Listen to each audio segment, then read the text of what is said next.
Prefácio. A opinião pública não suportará por muito tempo uma teoria que não funciona na prática. Hoje, provavelmente mais do que nunca, o homem exige prova da verdade até mesmo de seu ideal mais elevado. Para a satisfação final, o homem apenas encontra um princípio que é para ele um modo de vida, um princípio que ele pode experimentar como verdadeiro. Acredito ter descoberto exatamente esse princípio no maior de todos os escritos sagrados, a Bíblia. Extraído de minha própria iluminação mística, este livro revela a verdade enterrada nas histórias do Antigo e do Novo Testamento. Resumidamente, o livro afirma que a consciência é a única realidade, que a consciência é a causa, e a manifestação é o efeito.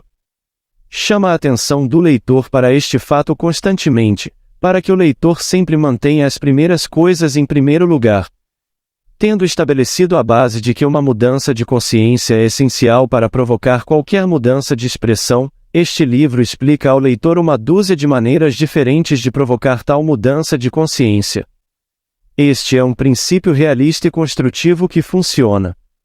A revelação que ele contém, se aplicada, o libertará. Neville. Capítulo 1 – A unidade de Deus. Ouça, ó Israel, o Senhor nosso Deus é o único Senhor. Ouça, ó Israel. Ouça, ó homem feito da própria substância de Deus, você e Deus são um e indivisíveis. O homem, o mundo e tudo dentro dele, são estados condicionados do incondicionado, Deus. Você é Deus condicionado como homem. Tudo que você acredita que Deus é você é, mas você nunca saberá que isso é verdade até que pare de reivindicá-lo de outro, e reconheça que esse aparente outro é você mesmo. Deus e o homem, espírito e matéria, o sem forma e o formado, o Criador e a criação, a causa e o efeito, seu Pai e você são um. Em quem todos os estados condicionados vivem, se movem e existem, é o seu eu sou, sua consciência incondicionada. A consciência incondicionada é Deus, a única realidade. Por consciência incondicionada, entende-se um sentido de consciência, uma sensação de saber que eu sou além de saber quem eu sou, a consciência de ser, divorciada daquilo que tenho consciência de ser. Eu sou consciente de ser homem, mas não preciso ser homem para estar consciente de ser. Antes de ter consciência de ser alguém, eu, consciência incondicionada, tinha consciência de ser, e essa consciência não depende de ser alguém. Eu sou a consciência incondicionada e autoexistente, tomei consciência de ser alguém, e terei consciência de ser alguém diferente daquele que agora tenho consciência de ser, mas eu sou eternamente consciente de ser, quer seja sem forma incondicionada ou forma condicionada. Como estado condicionado, eu, homem, posso esquecer quem sou ou onde estou, mas não posso esquecer que eu sou. Este saber que eu sou, esta consciência de ser, é a única realidade. Esta consciência incondicionada, o eu sou, é aquela realidade conhecedora na qual todos os estados condicionados, concepções de mim mesmo, começam e terminam, mas que sempre permanece o ser conhecedor desconhecido, quando todo o conhecido deixa de existir. Tudo o que sempre acreditei ser, tudo o que agora acredito ser, e tudo o que sempre acreditarei ser, são apenas tentativas de me conhecer, a realidade desconhecida e indefinida. Este conhecedor desconhecido, ou consciência incondicionada, é meu verdadeiro ser, a única realidade. Eu sou a realidade incondicionada, condicionada como aquilo que acredito ser. Eu sou o crente limitado por minhas crenças, o conhecedor definido pelo conhecido. O mundo é minha consciência condicionada objetivada. Aquilo que sinto e acredito ser verdadeiro para mim agora, é projetado no espaço como meu mundo. O mundo, meu eu espelhado, sempre testemunha o estado de consciência em que vivo. Não há acaso ou acidente responsável pelas coisas que me acontecem, ou pelo ambiente em que me encontro. Nem é um caminho predestinado, o autor de minhas fortunas ou infortúnios. Inocência e culpa são meras palavras sem significado para a lei da consciência, exceto quando refletem o próprio estado de consciência. A consciência da culpa evoca condenação. A consciência da falta produz a pobreza. O homem objetiva eternamente o estado de consciência no qual ele permanece, mas de uma forma ou de outra, ele se confunde na interpretação da lei de causa e efeito. Ele se esqueceu de que é o estado interno que é a causa da manifestação externa, como dentro, assim fora, e em seu esquecimento, ele acredita que um Deus externo tem sua própria razão peculiar para fazer as coisas, tais razões estando além da compreensão do mero homem, ou ele acredita que as pessoas estão sofrendo por causa de erros passados que foram esquecidos pela mente consciente, ou, novamente, aquele acaso cego sozinho desempenha o papel de Deus. Um dia o homem perceberá que seu próprio Eu Sou é o Deus que ele tem buscado ao longo dos tempos, e que seu próprio senso de consciência, sua consciência de ser, é a única realidade. A coisa mais difícil para o homem realmente entender é isso, que o Eu Sou, em si mesmo, é Deus. É seu verdadeiro ser ou estado paterno, o único estado do qual ele pode ter certeza. O Filho, sua concepção de si mesmo, é uma ilusão. Ele sempre sabe que é, mas o que ele é uma ilusão criada por ele mesmo, o Pai, na tentativa de autodefinição. Esta descoberta revela que tudo o que eu acreditava ser Deus, eu sou. Eu sou a ressurreição e a vida, é uma declaração de fato referente à minha consciência, pois minha consciência ressuscita ou torna visivelmente vivo aquilo que estou consciente de ser. Eu sou a porta, todos os que vieram antes de mim são ladrões e assaltantes, me mostra que minha consciência é a única entrada no mundo da expressão, que assumindo a consciência de ser ou possuir a coisa que desejo ser ou possuir, é a única maneira pela qual posso me tornar ou possuir, que qualquer tentativa de expressar esse estado desejável de outras maneiras, que não seja assumindo a consciência de ser ou possuí-lo, será roubada da alegria de expressão e posse. Eu sou o começo e o fim, revela minha consciência como a causa do nascimento e morte de toda expressão.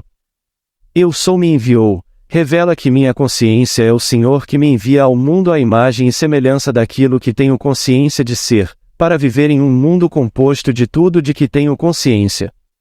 Eu sou o Senhor e não há Deus além de mim, declara minha consciência como o único Senhor, e além da minha consciência não há Deus. Aquiete-se e saiba que eu sou Deus, significa que devo aquietar a mente e saber que a consciência é Deus. Não tomarás o nome do Senhor teu Deus em vão, eu sou o Senhor, este é o meu nome. Agora que você descobriu seu eu sou, sua consciência de ser Deus, não reivindique nada como verdadeiro para si mesmo que você não afirmaria ser verdadeiro para Deus, pois ao definir a si mesmo, você está definindo Deus. Aquilo que você tem consciência de ser, é aquilo que você chamou de Deus. Deus e o homem são um. Você e seu Pai são um. Sua consciência incondicionada, ou eu sou, e aquilo que você está consciente de ser, são um. O Criador e a concepção são um.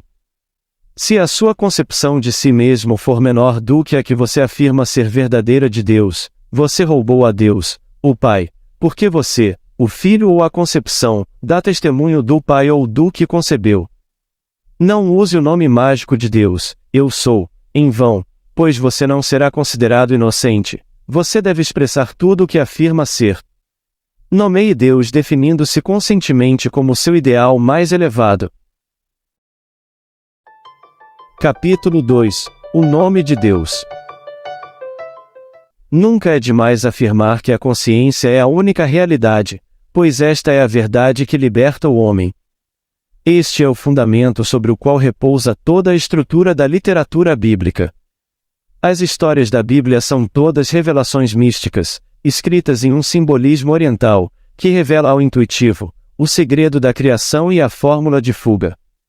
A Bíblia é a tentativa do homem de expressar em palavras a causa e o modo da criação. O homem descobriu que sua consciência era a causa, ou o criador de seu mundo, então ele passou a contar a história da criação em uma série de histórias simbólicas, conhecidas por nós hoje como a Bíblia. Para entender este maior dos livros, você precisa de um pouco de inteligência e muita intuição, inteligência suficiente para permitir que você leia o livro, e intuição suficiente para interpretar e entender o que você lê. Você pode perguntar por que a Bíblia foi escrita simbolicamente. Por que não foi escrita em estilo claro e simples, para que todos os que a lessem pudessem entendê-la? A essas perguntas, respondo que todos os homens falam simbolicamente, aquela parte do mundo que difere da sua. A linguagem do Ocidente é clara para nós do Ocidente, mas é simbólica para o Oriente, e vice-versa. Um exemplo disso pode ser encontrado na instrução do oriental: se a tua mão te escandalizar, corta-a. Ele fala da mão, não como a mão do corpo, mas como qualquer forma de expressão, e assim ele o adverte a abandonar aquela expressão em seu mundo, que é ofensiva para você. Ao mesmo tempo, o homem do Ocidente enganaria involuntariamente o homem do Oriente, dizendo: este banco está nas rochas. Pois a expressão nas rochas, em inglês, on the rocks, para o ocidental, equivale à falência, enquanto uma pedra para o oriental, é símbolo de fé e segurança. Semelhante a um homem sábio que construiu sua casa sobre uma rocha, e desceu a chuva, e transbordaram os rios, e sopraram os ventos e castigaram aquela casa, e não caiu, pois foi fundada sobre uma rocha.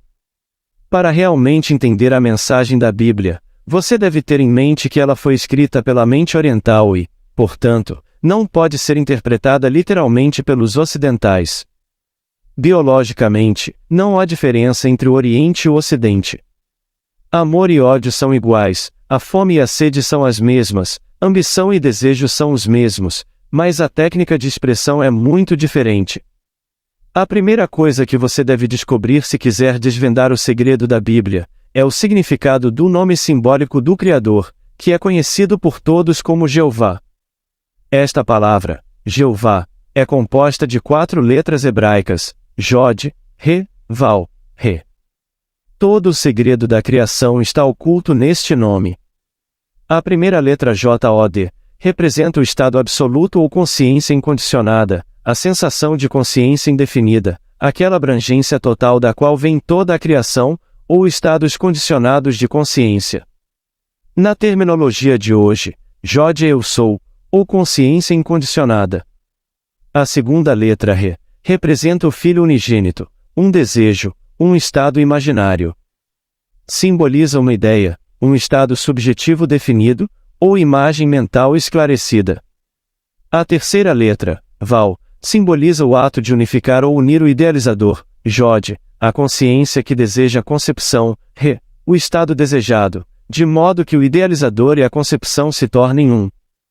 Fixar um estado mental, definir-se conscientemente como o estado desejado, imprimir em si mesmo, o fato de que agora você é aquilo que imaginou ou concebeu como seu objetivo, é a função do Val. Prega ou une a consciência que deseja, a coisa desejada. O processo de cimentação ou união é realizado subjetivamente ao sentir a realidade daquilo que ainda não está objetivado. A quarta letra, Re, representa a objetivação desse acordo subjetivo. O Jod, Re, Val, torna o homem ou o mundo manifestado, Re, a imagem e semelhança de si mesmo, o estado subjetivo de consciência. Assim, a função do Re final é testemunhar objetivamente o estado subjetivo Jod, Re, Val. A consciência condicionada continuamente se objetiva na tela do espaço. O mundo é a imagem e semelhança do estado consciente subjetivo que o criou. O mundo visível por si só não pode fazer nada, ele apenas dá testemunho de seu Criador, o estado subjetivo. É o Filho visível, Re, dando testemunho do Pai, Filho e Mãe invisíveis, Jod, Re, Val, uma Santíssima Trindade que só pode ser vista, quando tornada visível como homem, ou manifestação. Sua consciência incondicionada, Jod, é seu eu sou, que visualiza ou imagina um estado desejável, Re, e então se torna consciente de ser aquele estado imaginado, ao sentir e acreditar ser o estado imaginado. A união consciente entre você que deseja, e aquilo que deseja ser, é possível através do Val, ou sua capacidade de sentir e acreditar. Acreditar é simplesmente viver na sensação de ser realmente o estado imaginado, assumindo a consciência de ser o estado desejado. O estado subjetivo simbolizado como Jod, Re, Val, então se objetiva como Re, completando assim o mistério do nome e da natureza do Criador, Jod, Re, Val, Re, Jeová. Jod é estar atento, Re deve estar ciente de algo, Val é estar ciente de, ou estar consciente de ser aquilo de que você estava apenas ciente. O segundo, Re, é o seu visível mundo objetivado, que é feito à imagem e semelhança do Jod, Re, Val, ou aquilo que você tem consciência de ser. E disse Deus, façamos o homem à nossa imagem, conforme a nossa semelhança. Façamos, Jod e Reval, a manifestação objetiva, Re, em nossa imagem, a imagem do estado subjetivo. O mundo é a semelhança objetivada do estado consciente subjetivo, no qual a consciência reside. Essa compreensão de que a consciência é a única realidade, é o fundamento da Bíblia.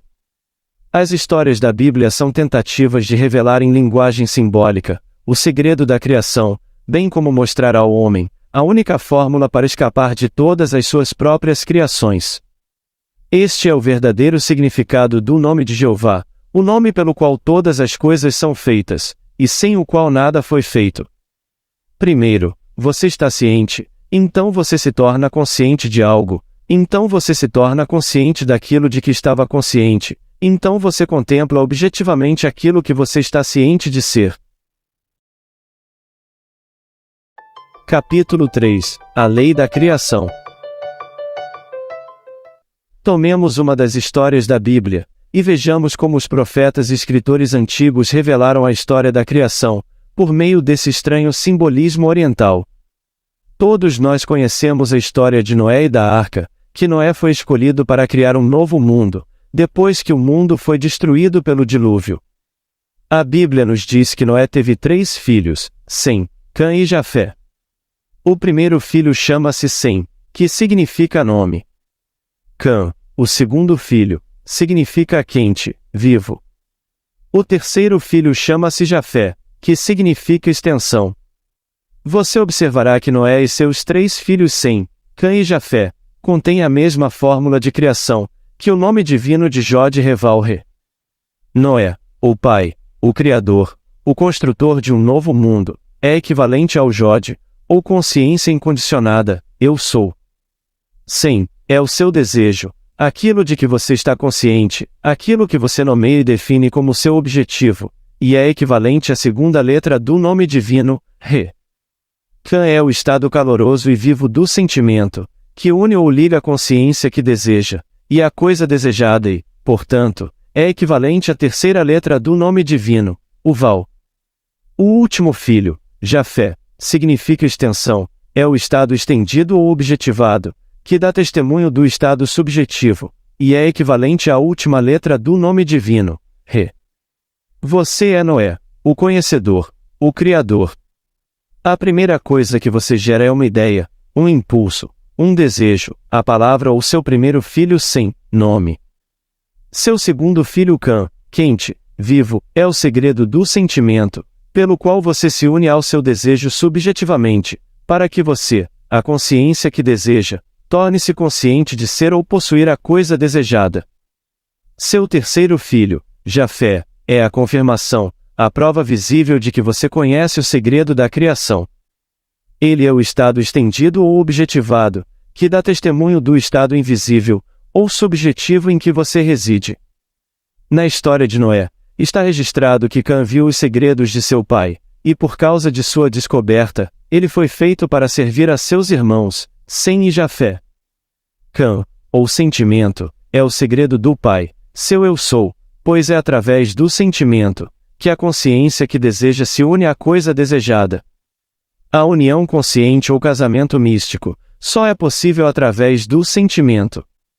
É o sentimento que realiza esta união celestial de pai e filho, Noé e Sem, consciência incondicionada e consciência condicionada.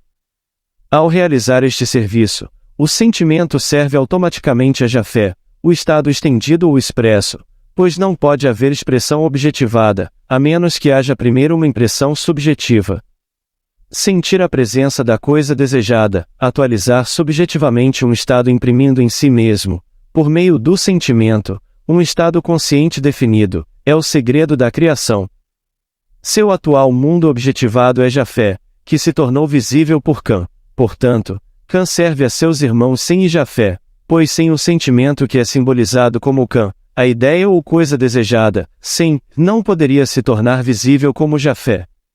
A capacidade de sentir o invisível, a capacidade de atualizar e tornar real um estado subjetivo, definido por meio do sentimento, é o segredo da criação, o segredo pelo qual a palavra ou o desejo invisível se torna visível, se torna carne. E Deus chama as coisas que não são como se fossem. A consciência chama as coisas que não são vistas, como se fossem, e faz isso primeiro definindo-se como aquilo que deseja expressar e, em segundo lugar, permanecendo no estado definido, até que o invisível se torne visível. Aqui está o funcionamento perfeito da lei, de acordo com a história de Noé. Neste exato momento você está ciente de ser. Essa consciência de ser, esse saber que você é Noé, o Criador.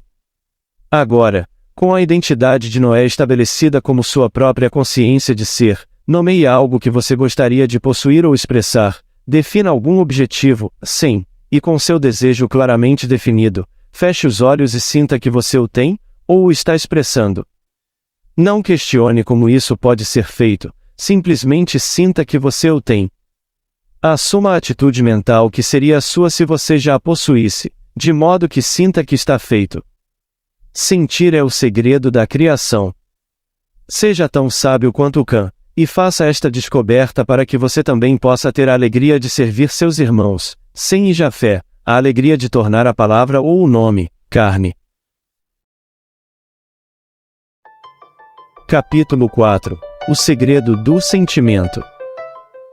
O segredo do sentimento, ou o chamado do invisível aos estados visíveis, é lindamente contado na história de Isaac abençoando seu segundo filho, Jacó, pela crença, baseada apenas no sentimento, de que ele estava abençoando seu primeiro filho, Esaú. Está registrado que Isaac, que era velho e cego, sentiu que estava prestes a deixar este mundo e, desejando abençoar seu primeiro filho Esaú antes de morrer, enviou Esaú à caça de saboroso veado com a promessa de que, ao retornar da caça, ele receberia a bênção de seu pai. Ora, Jacó, que desejava a primogenitura ou o direito de nascer por meio da bênção de seu pai, ouviu o pedido de seu pai cego, por carne de veado, e sua promessa a Esaú. Então, enquanto Esaú foi caçar a caça, Jacó matou e preparou um cabrito do rebanho de seu pai.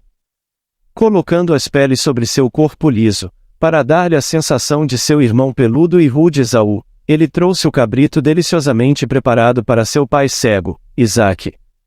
E Isaque, que dependia apenas de seu senso de tato, confundiu seu segundo filho, Jacó, com seu primeiro filho, Esaú, e pronunciou sua bênção sobre Jacó.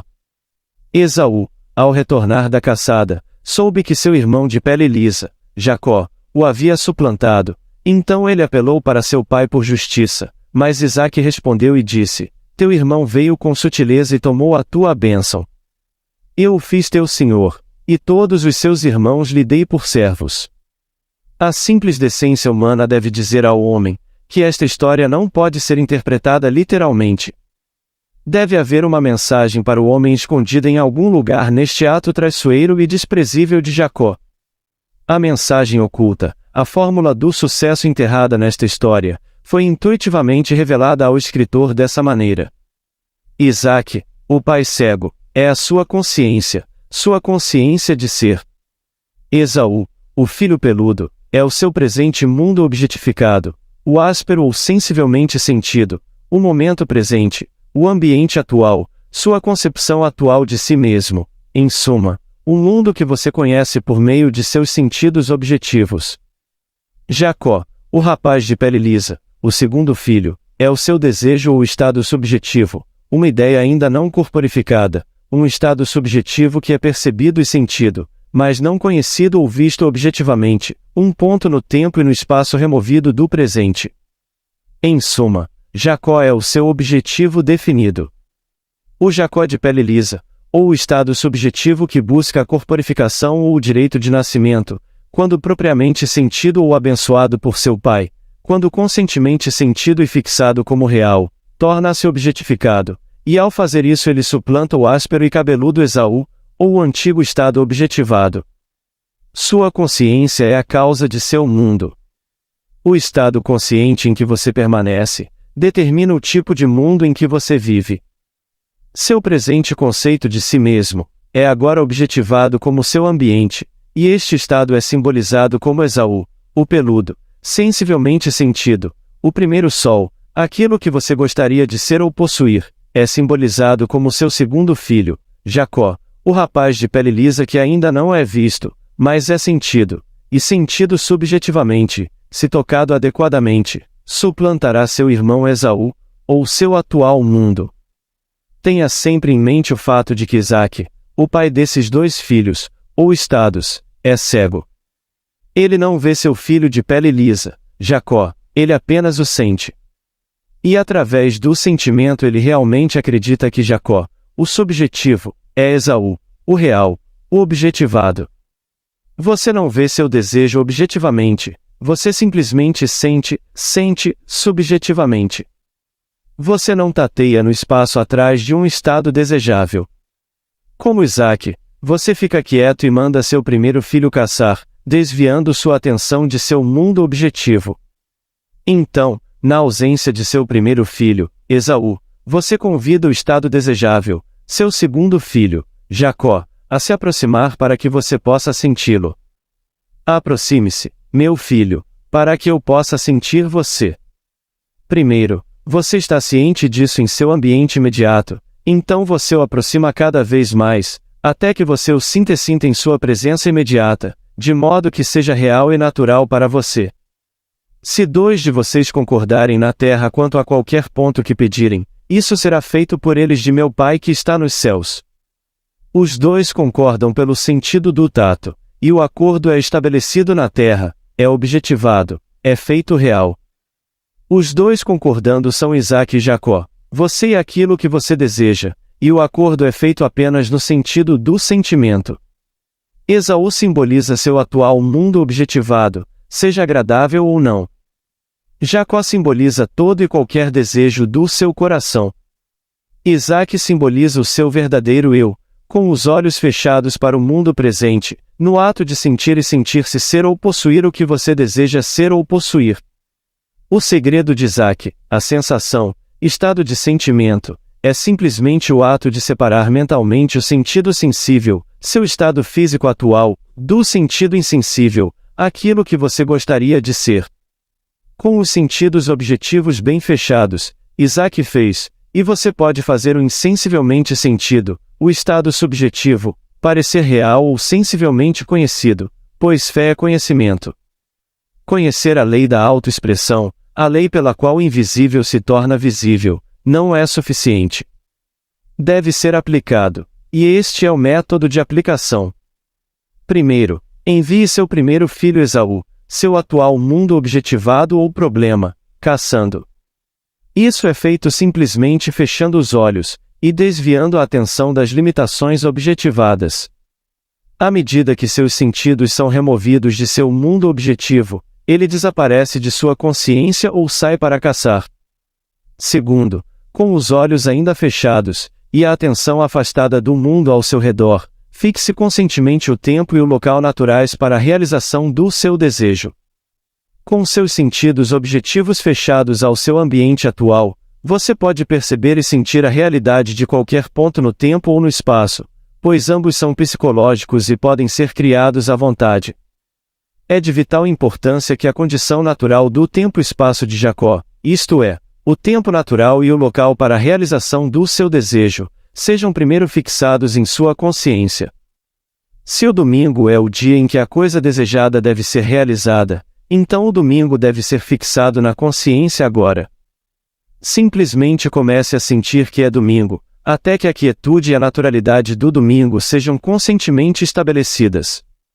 Você tem associações definidas com os dias, semanas, meses e estações do ano. Você disse repetidas vezes, hoje parece domingo, ou segunda-feira, ou sábado, ou isso parece primavera, verão, outono ou inverno. Isso deve convencê-lo de que você tem impressões definidas e conscientes, que associa aos dias, semanas e estações do ano. Então, por causa dessas associações, Você pode selecionar qualquer momento desejável e, ao recordar a impressão consciente associada a esse momento, pode criar uma realidade subjetiva desse momento agora. Faça o mesmo com o espaço. Se a sala em que você está sentado não é a sala em que a coisa desejada seria naturalmente colocada ou realizada, sinta-se sentado na sala ou lugar onde seria natural. Fixe conscientemente essa impressão de espaço de tempo, antes de começar o ato de sentir a proximidade, a realidade e a posse da coisa desejada. Não importa se o lugar desejado está a 10.000 milhas de distância ou apenas ao lado, você deve fixar na consciência o fato de que exatamente onde você está sentado, é o lugar desejado. Você não faz uma jornada mental, você colapsa o espaço. Sente-se calmamente onde você está, e faça aqui. Feche os olhos, e sinta que o próprio lugar onde você está, é o lugar desejado. Sinta e perceba a realidade disso, até que você esteja conscientemente impressionado com esse fato, pois seu conhecimento deste fato é baseado unicamente em sua percepção subjetiva. Terceiro, na ausência de Esaú, o problema, e com o tempo-espaço natural estabelecido, você convida Jacó, a solução, para vir e preencher este espaço, para vir e suplantar seu irmão. Em sua imaginação, veja a coisa desejada. Se você não pode visualizá-lo, sinta o contorno geral dele, contemple isso. Em seguida, aproxime-o mentalmente de você. Aproxime-se, meu filho, para que eu possa sentir você. Sinta a proximidade disso, sinta-o em sua presença imediata, sinta a realidade e a solidez disso, sinta-o e veja-o colocado naturalmente na sala em que você está sentado, sinta a emoção da realização real e a alegria da posse. Agora abra os olhos. Isso o traz de volta ao mundo objetivo, o mundo áspero ou sensível.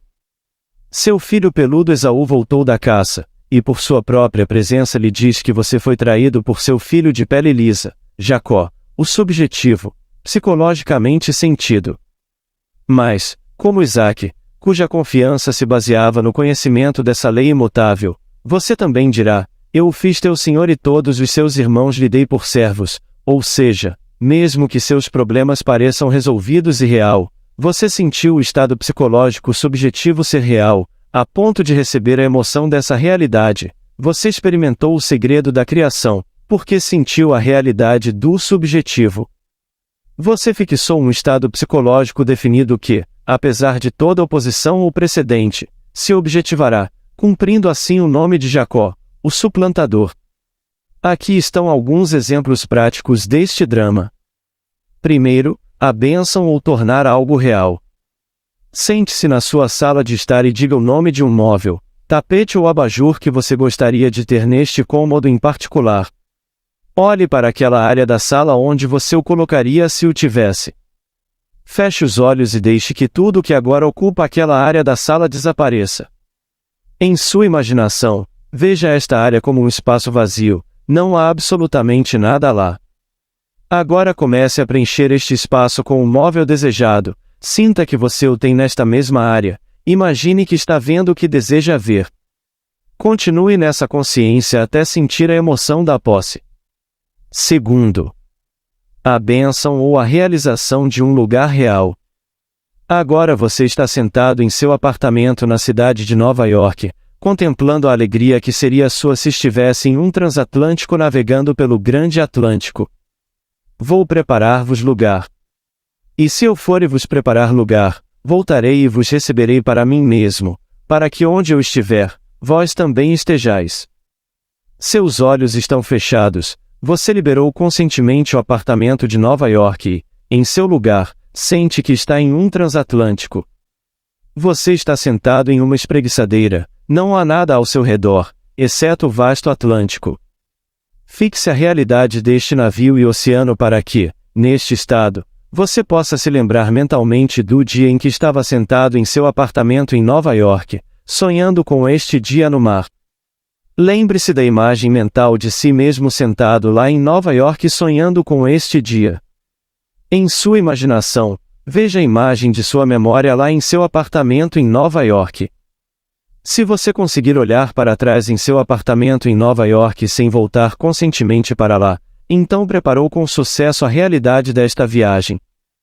Permaneça neste estado consciente sentindo a realidade do navio e do oceano, sinta a alegria desta realização, então abra seus olhos.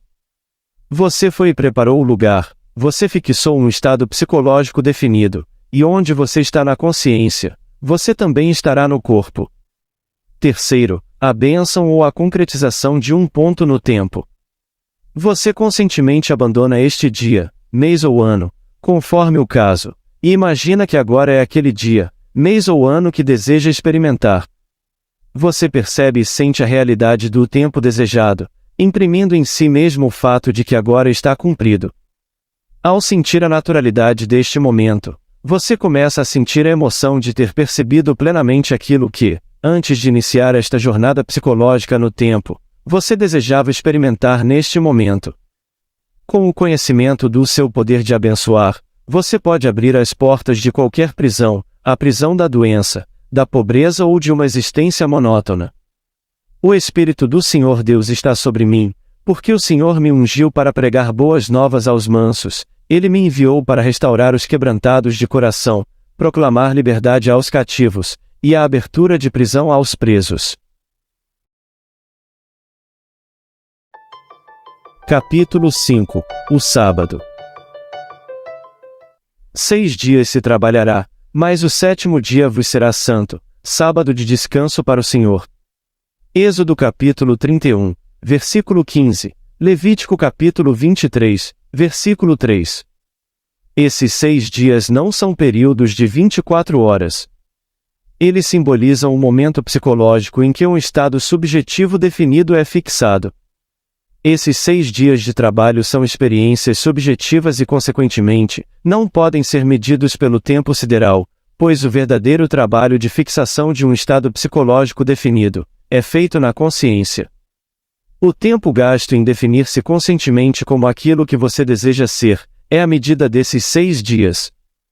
Uma mudança de consciência é o trabalho feito nesses 6 dias criativos, um ajuste psicológico, que é medido não pelo tempo sideral, mas pela realização real, subjetiva.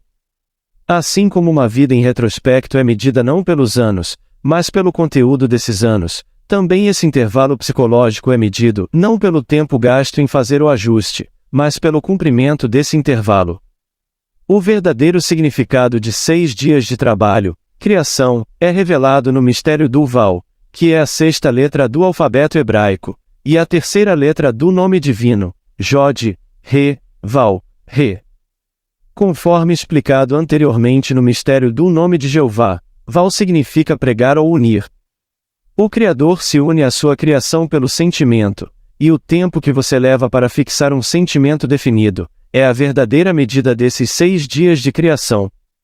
Separar-se mentalmente do mundo objetivo e ligar-se pelo segredo do sentimento ao estado subjetivo é a função da 6ª letra do alfabeto hebraico, Val, ou os 6 dias de trabalho.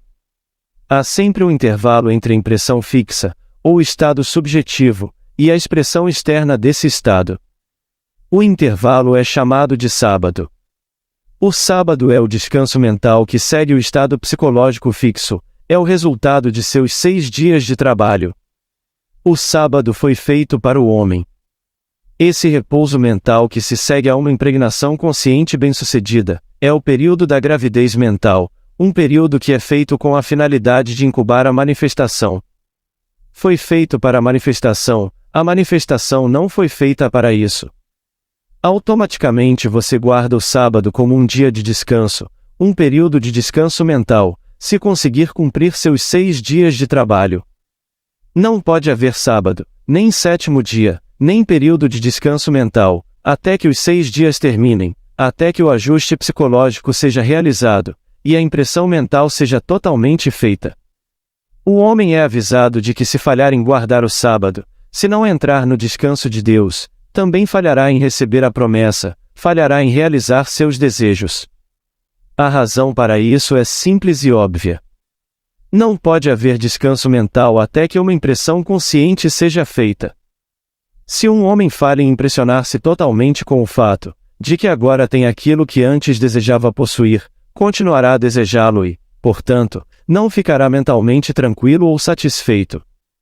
Se por outro lado, ele conseguir fazer esse ajuste consciente de modo que, ao sair do período de silêncio, ou de seus 6 dias subjetivos de trabalho, ele saiba por seu sentimento que obteve a coisa desejada, então ele automaticamente entra no sábado, ou no período de descanso mental. A gravidez segue a impregnação. O homem não continua desejando o que já conquistou. O sábado pode ser guardado como um dia de descanso, somente depois que o homem consegue se tornar consciente de ser aquilo que antes de entrar no silêncio, ele desejava ser. O sábado é o resultado dos 6 dias de trabalho. O homem que conhece o verdadeiro significado desses 6 dias de trabalho, percebe que a observância de um dia da semana como um dia de sossego físico, não é guardar o sábado. A paz e a quietude do sábado podem ser experimentadas, apenas quando o homem conseguiu se tornar consciente de ser aquilo que deseja ser. Se ele falha em causar essa impressão consciente, ele errou o alvo, ele pecou, pois pecar é errar o alvo, não atingir o objetivo, um estado em que não há paz de espírito. Se eu não tivesse vindo e falado com eles, eles não teriam pecado. Se o homem não tivesse recebido um estado ideal para o qual almejar, um estado a ser desejado e adquirido, ele teria ficado satisfeito com sua sorte na vida, e nunca teria conhecido o pecado. Agora que o homem sabe que suas capacidades são infinitas, sabe que trabalhando 6 dias, ou fazendo um ajuste psicológico, pode realizar seus desejos, ele não ficará satisfeito até que alcance todos os seus objetivos. Ele irá, com o verdadeiro conhecimento destas 6 jornadas de trabalho, definir seu objetivo e se empenhar em tomar consciência de sê-lo. Quando essa impressão consciente é feita, ela é automaticamente seguida por um período de descanso mental, um período que o místico chama de sabá, um intervalo no qual a impressão consciente será gestada, e expressada fisicamente. A palavra se fará carne. Mas isso não é o fim. O sabá ou descanso, que será interrompido pela incorporação da ideia, mais cedo ou mais tarde, dará lugar a outros 6 dias de trabalho, à medida que o homem definir outro objetivo, e recomeçar o ato de definir a si mesmo como aquilo que deseja ser. O homem foi despertado de seu sono por meio do desejo, e não pode encontrar descanso até que realize seu desejo.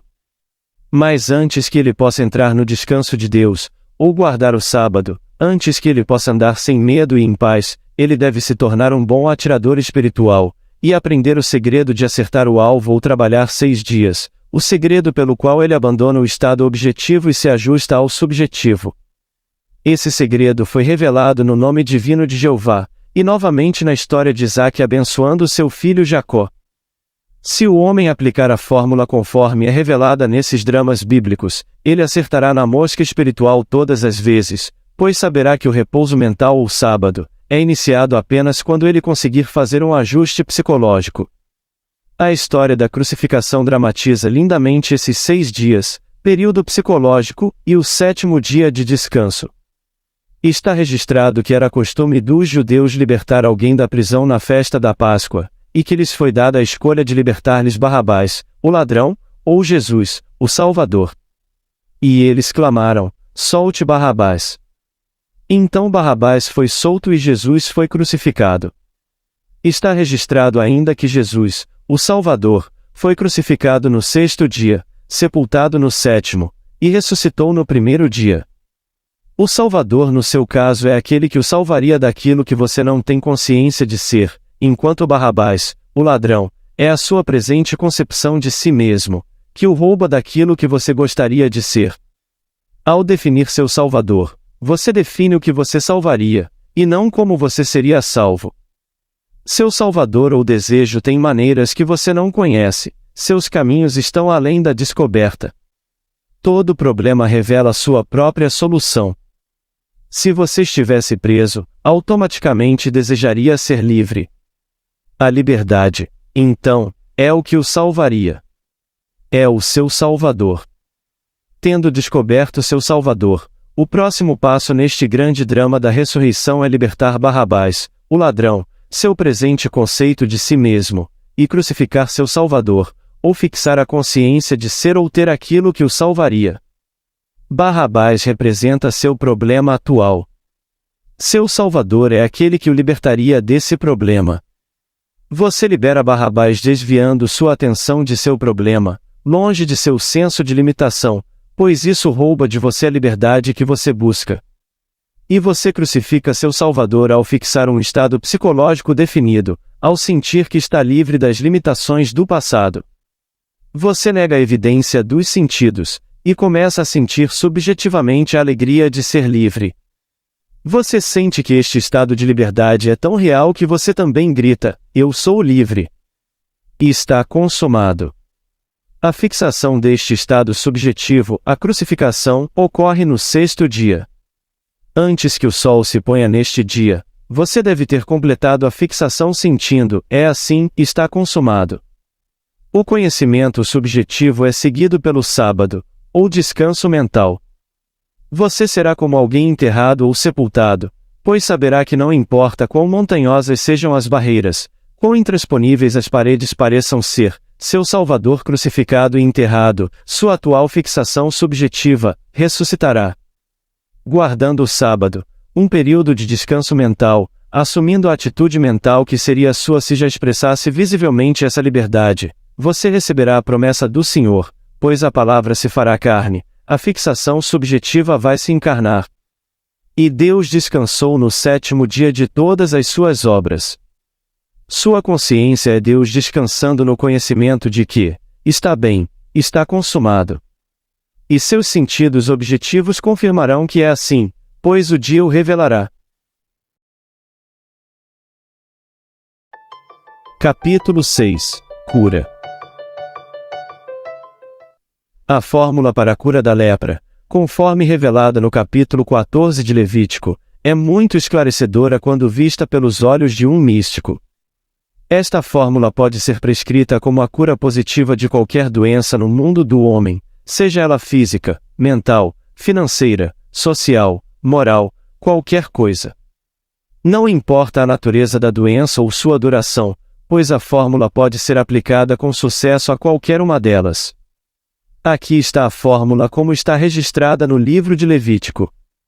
Então o sacerdote ordenará que tomem para o que se quer purificar, 2 aves vivas e limpas, e o sacerdote ordenará que uma das aves seja morta, no sangue do pássaro que foi morto, e ele aspergirá 7 vezes sobre aquele que há de ser purificado da lepra, e o declarará limpo, e soltará a ave viva no campo aberto, e ele ficará limpo.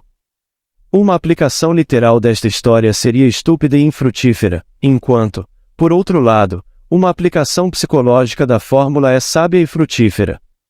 Um pássaro é um símbolo de uma ideia. Pode-se dizer que todo homem que tem um problema, ou deseja expressar algo diferente do que está expressando agora, tem 2 pássaros. Esses 2 pássaros ou concepções podem ser definidos da seguinte maneira.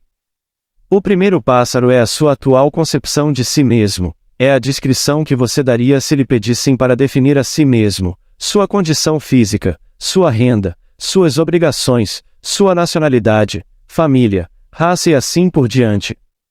Sua resposta sincera a essas perguntas seria necessariamente baseada apenas na evidência de seus sentidos, e não em qualquer pensamento positivo.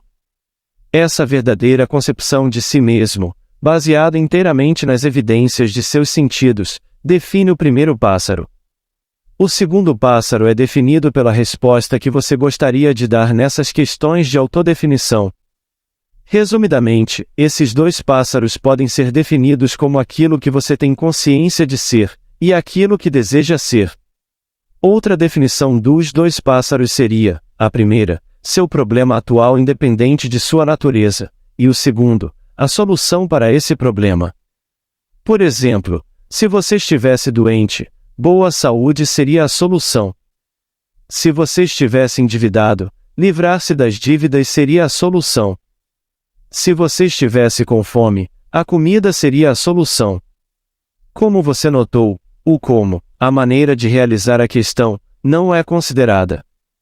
Apenas o problema e a solução são considerados. Todo problema revela sua própria solução. Para a doença é saúde, para a pobreza é riqueza, para a fraqueza é força, para o confinamento é liberdade. Esses dois estados então, seu problema e sua solução, são os dois pássaros que você traz para o Padre. Tu és o sacerdote que agora representa o drama da cura do leproso, tu e o teu problema. Você é o sacerdote, e com a fórmula para a cura da lepra, agora você se liberta do seu problema. Primeiro, pegue um dos pássaros, seu problema, e mate-o extraindo o sangue dele. O sangue é a consciência do homem. Ele fez de um sangue todas as nações dos homens para habitar em toda a face da terra. Sua consciência é a única realidade, que anima e torna real aquilo que você tem consciência de ser. Portanto, desviar a atenção do problema equivale a extrair o sangue do pássaro. Sua consciência é o único sangue que torna todos os estados realidades vivas. Ao remover sua atenção de qualquer estado, você drenou o sangue vital desse estado. Você mata ou elimina o primeiro pássaro, seu problema, desviando sua atenção dele. Nesse sangue, sua consciência, você mergulha o pássaro vivo, a solução, ou aquilo que antes você desejava ser ou possuir. O mergulho da ave viva no sangue da ave que foi morta é semelhante à bênção de Jacó por seu pai cego, Isaque. Como você se lembra, o cego Isaque não podia ver seu mundo objetivo, seu filho Esaú. Você também está cego para o seu problema, o primeiro pássaro, pois você desviou sua atenção dele e, portanto, não o vê. Sua atenção, sangue, está agora voltada para o segundo pássaro, estado subjetivo, e você sente e percebe a realidade dele. 7 vezes você é instruído a borrifar aquele a ser purificado. Isso significa que você deve permanecer na nova concepção de si mesmo, até entrar mentalmente no 7º dia, o sábado, até que a mente se acalme, ou se fixe na crença de que você está realmente expressando ou possuindo aquilo que deseja ser ou possuir. Na 7ª borrifada, você é instruído a soltar a ave viva e declarar o homem limpo. Como você impressiona completamente em si mesmo, o fato de que você é o que deseja ser, você simbolicamente se aspergiu 7 vezes, então você é tão livre quanto o pássaro que está solto. E como o pássaro em voo, que em pouco tempo deve retornar à terra, assim suas impressões subjetivas, ou reivindicações, em pouco tempo devem incorporar-se em seu mundo. Esta história e todas as outras histórias da Bíblia são peças psicológicas dramatizadas dentro da consciência do homem. Você é o sumo sacerdote, você é o leproso, você é os pássaros. Sua consciência, ou eu sou, é o sumo sacerdote, você, o homem com o problema, é o leproso. O problema, seu conceito atual de si mesmo, é o pássaro que é morto, a solução do problema. O que você deseja ser, é o pássaro vivo que se liberta. Você reencena esse grande drama dentro de si, desviando sua atenção do problema, e colocando-a naquilo que deseja expressar. Você impressiona a si mesmo com o fato de ser aquilo que deseja ser, até que sua mente se acalme na crença de que é assim. Vivendo nesta atitude mental fixa, vivendo na consciência de que agora você é o que antes desejava ser, é o pássaro voando, livre das limitações do passado, e movendo-se em direção à personificação do seu desejo. Capítulo 7. Desejo, a palavra de Deus. Assim será a palavra que sair da minha boca, não voltará para mim vazia, mas fará o que me apraz, e prosperará naquilo para que a enviei. Isaías capítulo 55, versículo 11. Deus fala com você por meio de seus desejos básicos. Seus desejos básicos são palavras de promessa, ou profecias que contêm dentro de si o plano e o poder de expressão. Por desejo básico, entende-se o seu objetivo real. Os desejos secundários lidam com o modo de realização. Deus, seu eu sou, fala com você, o estado consciente condicionado, através de seus desejos básicos. Desejos secundários, ou formas de expressão, são os segredos do seu eu sou, o Pai onisciente. Seu Pai, eu sou, revela o primeiro e o último, eu sou o começo e o fim, mas ele nunca revela o meio, ou o segredo de seus caminhos, isto é, o primeiro é revelado como a palavra, seu desejo básico. O último é o seu cumprimento, a palavra que se fez carne. O segundo ou meio, o plano de desenvolvimento, nunca é revelado ao homem, mas permanece para sempre o segredo do Pai. Pois testifico a todo homem, que ouve as palavras da profecia deste livro que, se alguém lhes acrescentar alguma coisa, Deus lhe acrescentará as pragas escritas neste livro, e se alguém retirar as palavras do livro desta profecia, Deus retirará sua parte do livro da vida. As palavras da profecia faladas no livro de Apocalipse são seus desejos básicos que não devem ser mais condicionados. O homem está constantemente acrescentando e tirando dessas palavras. Sem saber que o desejo básico contém o plano e o poder de expressão, o homem está sempre comprometendo e complicando seu desejo. Aqui está uma ilustração do que o homem faz com a palavra da profecia, seus desejos. O homem deseja a liberdade de sua limitação ou problema. A primeira coisa que ele faz depois de definir seu objetivo é condicioná-lo a outra coisa. Ele começa a especular sobre a maneira de adquiri-lo. Sem saber que a coisa desejada tem uma forma de expressão própria, ele começa a planejar como vai conseguir, acrescentando assim a palavra de Deus. Se, por outro lado, ele não tem nenhum plano ou concepção quanto à realização de seu desejo, então ele compromete seu desejo ao modificá-lo. Ele sente que, se ficar satisfeito com menos do que seu desejo básico, terá mais chances de realizá-lo. Ao fazer isso, ele tira da palavra de Deus.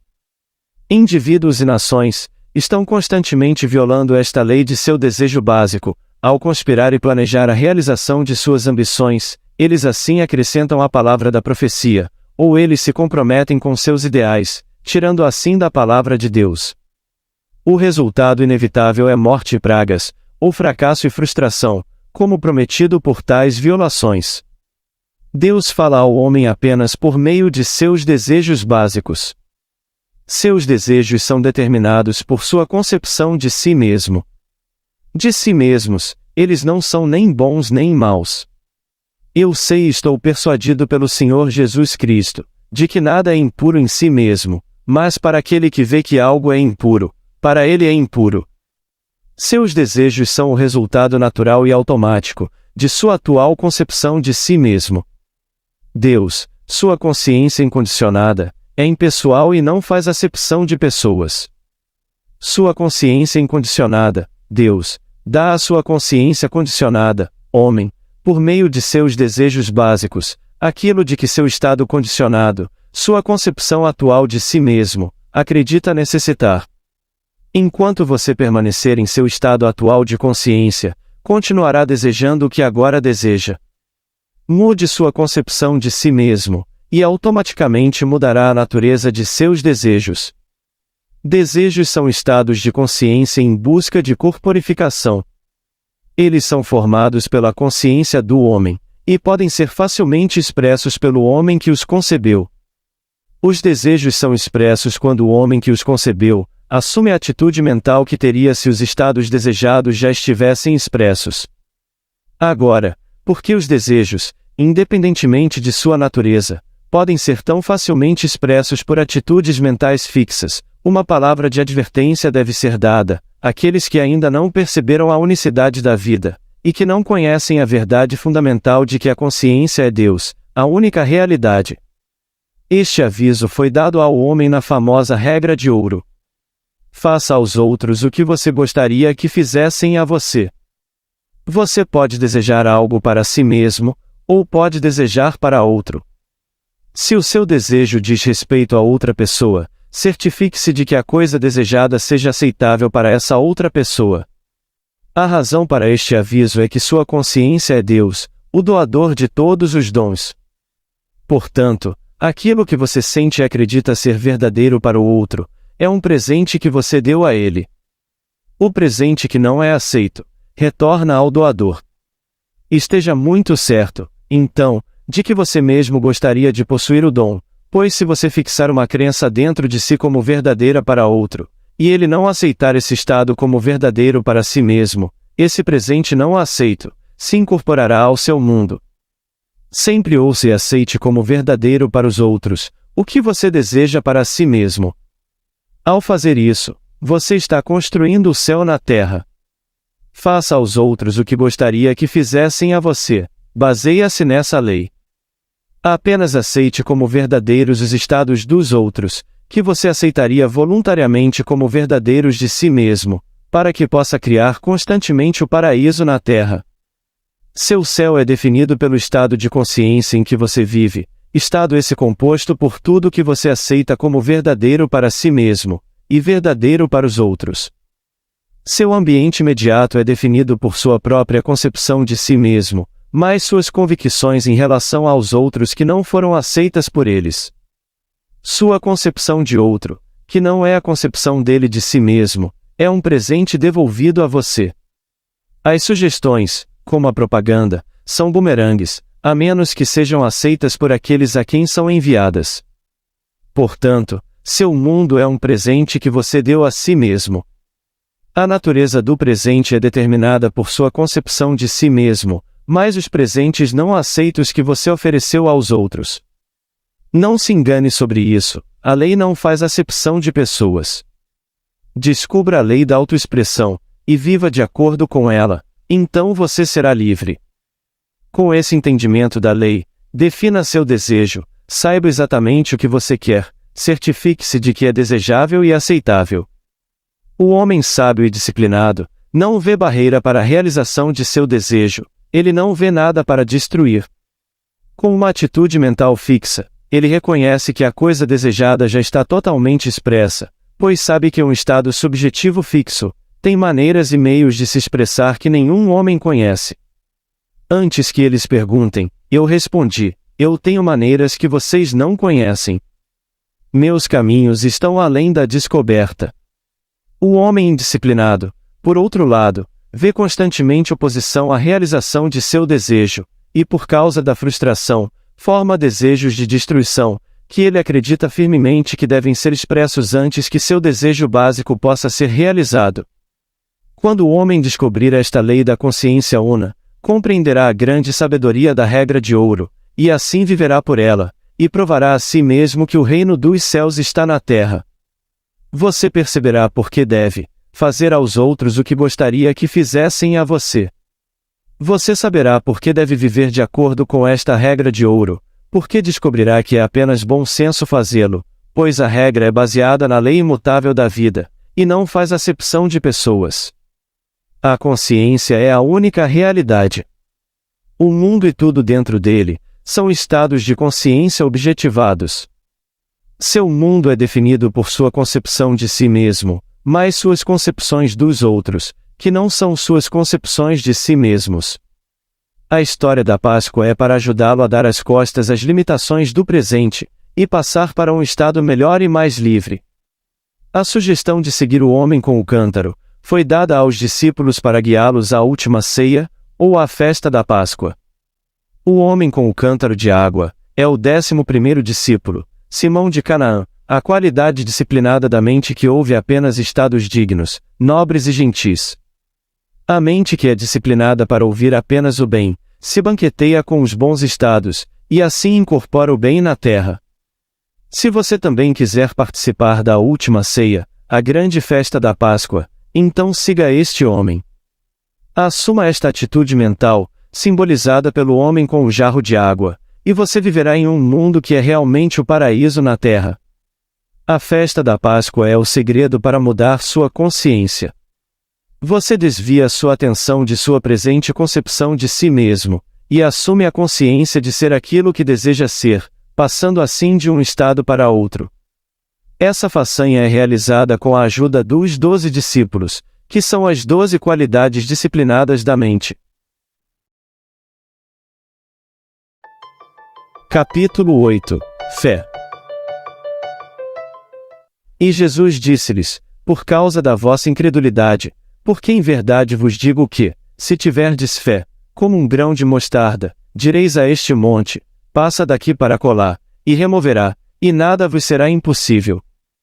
Mateus capítulo 17, versículo 20. Esta fé de um grão de mostarda provou ser uma pedra de tropeço para o homem. Ele foi ensinado a acreditar que um grão de mostarda significa um pequeno grau de fé. Então, ele naturalmente se pergunta por que ele, um homem maduro, carece dessa medida insignificante de fé, quando uma quantia tão pequena garante o sucesso. Fé, é dito a ele, é a substância das coisas que se esperam, e a prova das coisas que não se veem. E novamente, pela fé, os mundos foram criados pela palavra de Deus, de modo que as coisas que se veem, não foram feitas das coisas que aparecem.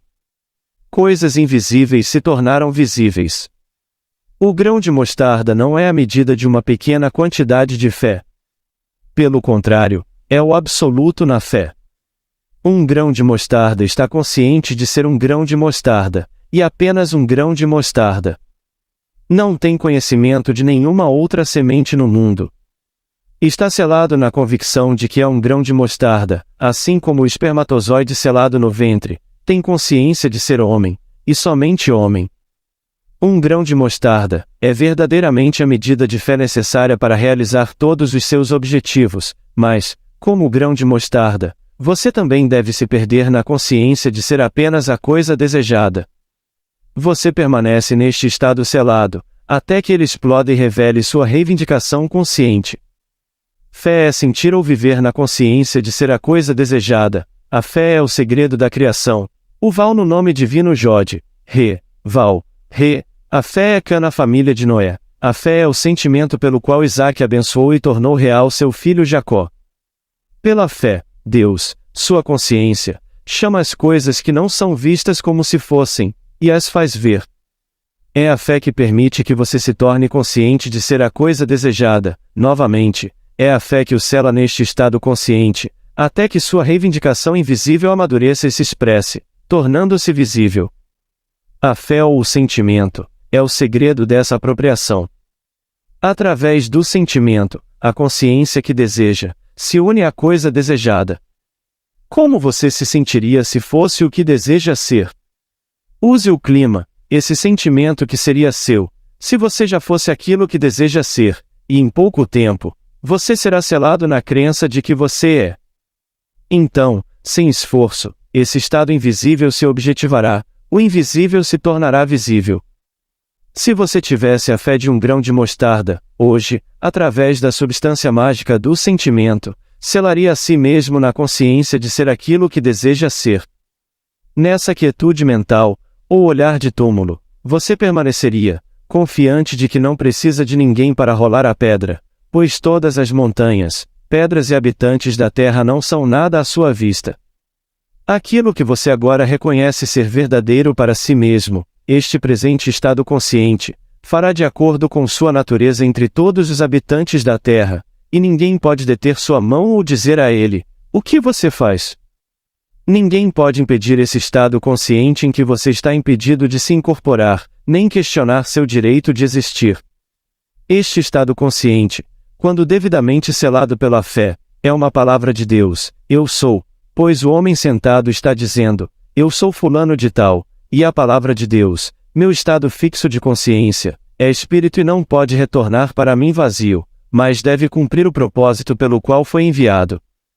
A palavra de Deus, seu estado consciente, deve incorporar-se para que você saiba: eu sou o Senhor, não há Deus além de mim. A palavra se fez carne e habitou entre nós, e ele enviou sua palavra e o curou. Você também pode enviar sua palavra, a palavra de Deus, e curar um amigo. Existe algo que você gostaria de ouvir de um amigo? Defina esse algo que você sabe que ele adoraria ser ou possuir. Agora, com seu desejo devidamente definido, você tem uma palavra de Deus. Para enviar esta palavra em seu caminho, para falar esta palavra, você simplesmente faz isso. Sente-se calmamente onde está, e assuma a atitude mental de ouvir. Lembre-se da voz do seu amigo, com esta voz familiar estabelecida em sua consciência. Imagine que você está realmente ouvindo a voz dele, e que ele está lhe dizendo que ele é ou tem o que você queria que ele fosse ou tivesse. Grave em sua consciência o fato de que você realmente ouviu, e que ele lhe disse o que você queria ouvir. Sinta a emoção de ter ouvido. Em seguida, solte-o completamente. Este é o segredo do místico para expressar palavras, para tornar a palavra carne. Você forma dentro de si a palavra, a coisa que você quer ouvir, então você ouve e conta para si mesmo. Fala, Senhor, porque o teu servo ouve. Sua consciência é o Senhor falando por meio da voz familiar de um amigo, e imprimindo em si mesmo aquilo que você deseja ouvir.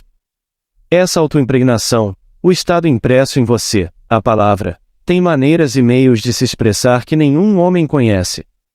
À medida que você conseguir causar a impressão, não se deixará abater pelas aparências, pois essa autoimpressão é selada como um grão de mostarda e, no devido tempo, amadurecerá até sua plena expressão. Capítulo 9 – A Anunciação.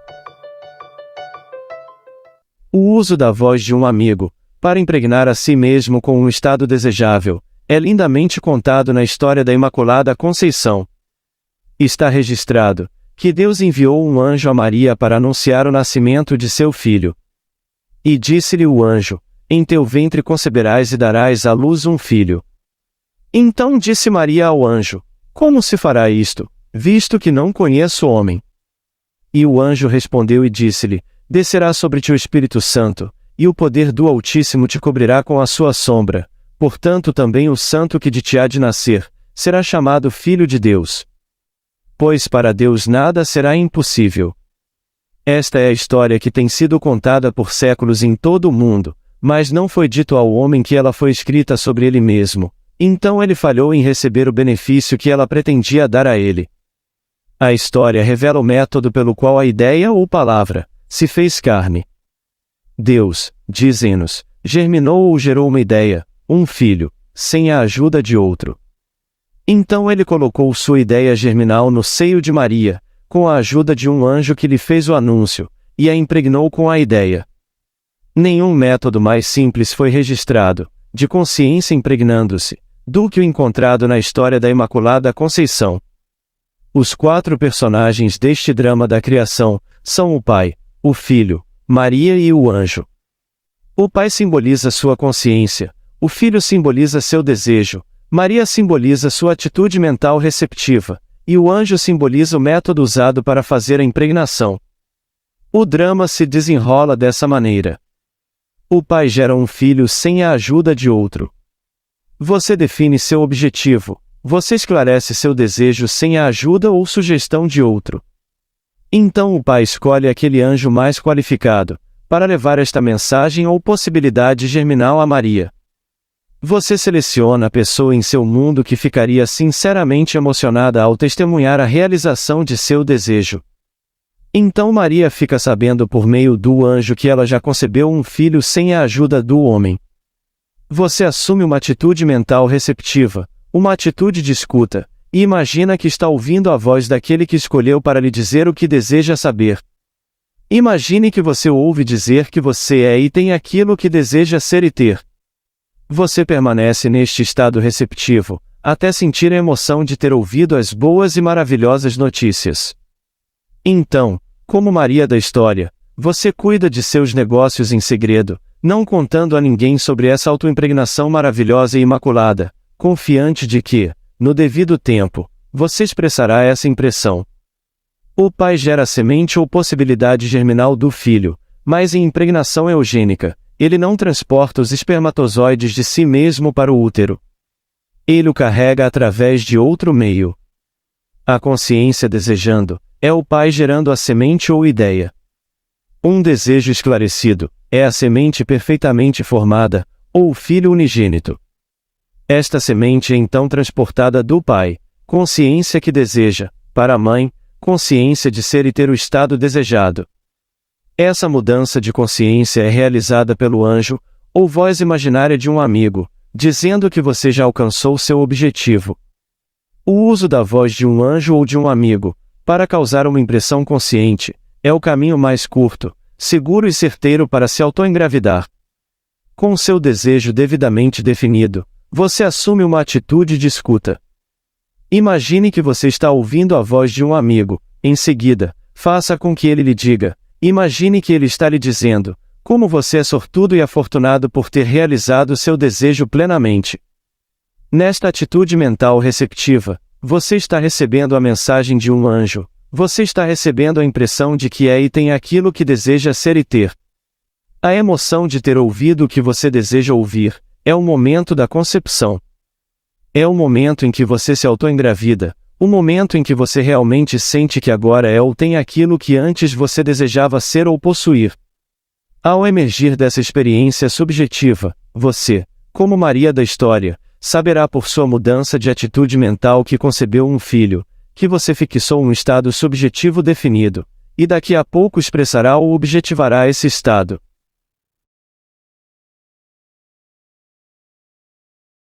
Pós-fácil.